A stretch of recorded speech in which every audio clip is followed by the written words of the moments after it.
On today's episode of the Ag Irrigation Collective Podcast, we're going to be discussing some of the NRCS federal irrigation equipment programs that are grant programs. We sit down with the president of Mountainland Supply as well as the CEO of Mountainland Supply as we discuss some of these government programs that are funding programs for ag irrigation equipment. Stick around. No kidding. Wow. So Yeah.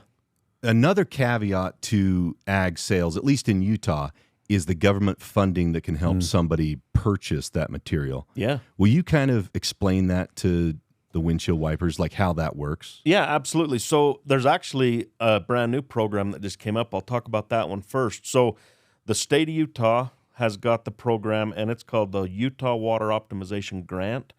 And what it does, and you can apply for up to a $500,000 credit from the state. So it can be $1 million job. If you get approved on it, they will pay 50% of that job. Oh, So if you have $1 million pipeline job to improve your water system, to optimize your the water new standards. use, Yeah. yep, then they will pay 50% of that project. So that's the state of Utah program, and that could mean that you're going from wheel lines to pivots. It could mean that you're going from dirt ditch to wheel lines, even stuff like that. Or there's even water companies that are running on these dirt canals that they're going into pipelines, Right. you know, to help conserve that water. Because out of those canals and ditches that are dirt, you lose a ton of water. And not just into the ground, but into evaporation. Oh, absolutely, yeah. Yeah. Open air, Yeah. going into the ground.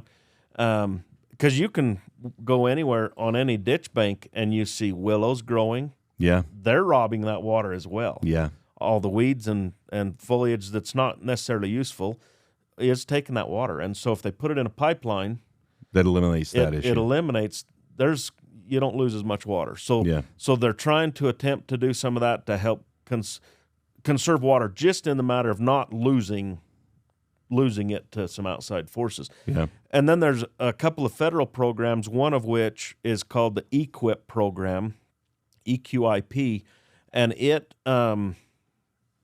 there's a whole scoring system on it, similar to the state one, that the federal government, the NRCS office, administers, and it's a 15-year contract. You put in for it, then they pay out. If it's a pivot, they pay out per acre. Because, for example, a part circle pivot covers half the acres of a full circle pivot. Sure. So they only pay per acre type of deal, and then they fund wheel lines. And in fact, a couple of years ago, they actually funded converting from a dirt ditch to a concrete ditch, which was a little shocking to me, but they did. Instead of going straight to pipe.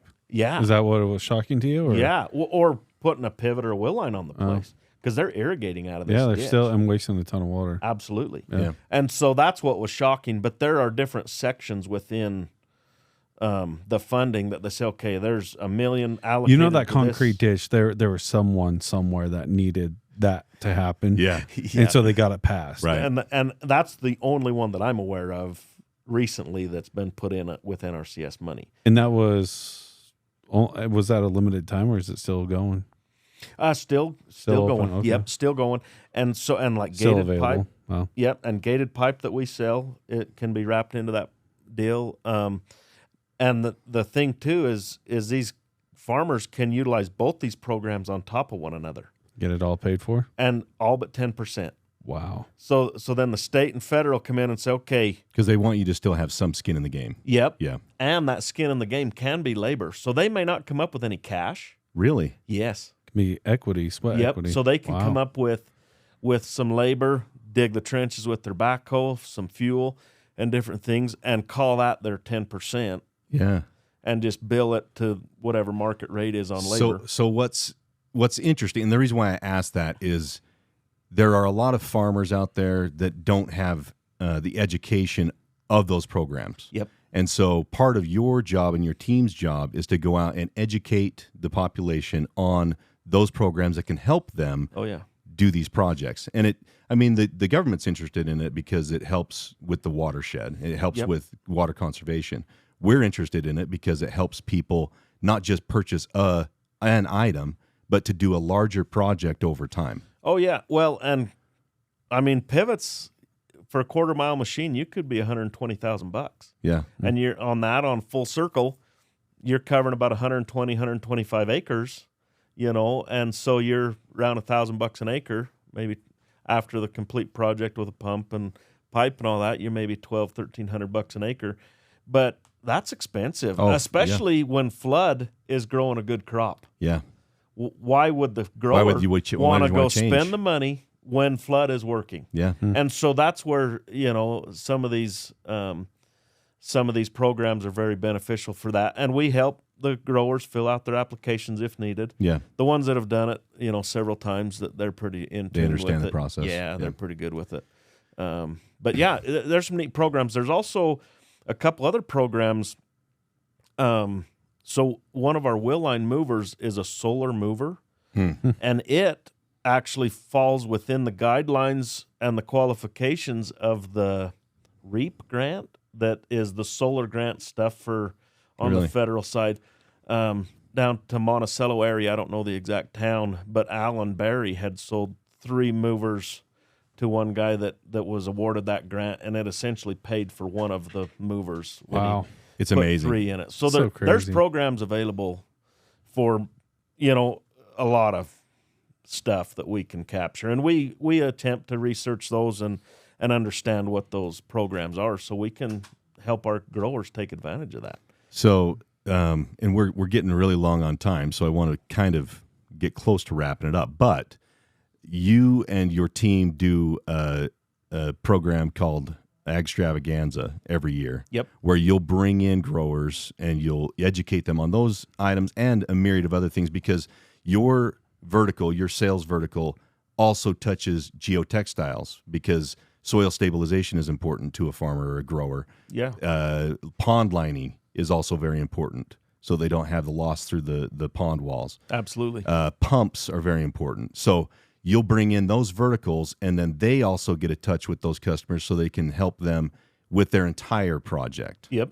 Which is, it's not totally unique to your vertical, but it is awesome that you have that cross collaboration between other verticals. Yeah, and I think what's unique, not strictly the ag vertical, but the ag vertical where I think it's mostly unique is we sell to the end user. Right. And so we provide that Agstravaganza, and that's where we can wrap in our other verticals to come in and train the end user who's going to be using these products, how to winterize their pivot, and and we'll bring in, I think this January we're scheduled to have Jim and his crew come in and teach about pumps. Yeah. And Dale and his crew will come in and teach about maintenance, winterization, safety, that type of stuff. And so it's pretty neat, that we get to do that. We usually have one out in Roosevelt and then one either in Nephi or Richfield. Yeah. And how many farmers do you typically get to come to those? We get roughly about 50 farms represented at each one. Which is amazing. Yeah. Wow. It's crazy. Especially for a grower to take time out of their day, because farmers, the work never stops. No. Yeah. So they have to go away from their work to become educated. And the fact that they do it year over year is incredible to me. Yeah, absolutely. Yeah. And we do. It's a pretty good showing of our customers, and we're there to support them. Yeah. We want to help them. We want them to be successful. And there's been guys that are like, why do you teach, these farmers to fix their stuff? You're in the business to fix their stuff. And it's like, if they can fix it themselves, more power to them type of deal. And we want them to be able to be self-sufficient, because it's expensive to do anything anymore. And so it's a good service that we try and provide. And, of course, we have a great lunch. Like I said earlier, I'm a lunch guy. And so anyway. All about the food. That's why I show up too. Yeah, absolutely. Yeah. And we appreciate when you do. Yeah. But no, it's good. It's really really a neat program that we get to do usually in January that we have those. So I have a soft spot in my heart for the agricultural vertical, just because that's my history goes back to that. I love being around that customer base. They are extremely loyal, like Brandon was saying. If you can't stub your toe with them. Yeah, that's right. But if you don't stub your toe with them, then they don't have the desire to look anywhere else, because you've already created that solution for them. You've already made their business better. And so the loyalty is there, and they keep coming back. And I love that about that customer base. Yep, absolutely. And that's part of what we're finding, or what we've known, that is very challenging to crack into a new area. Yeah. You know, it's just tough because they're latched on. They have a relationship with somebody already. that's offering them a great service. Yeah. And so it's tough, but we're making it work. No, Yeah. you guys are awesome. We're making it work. That concludes the episode for today. Sure appreciate you stopping in. See you on down the road. Be profitable, my friends.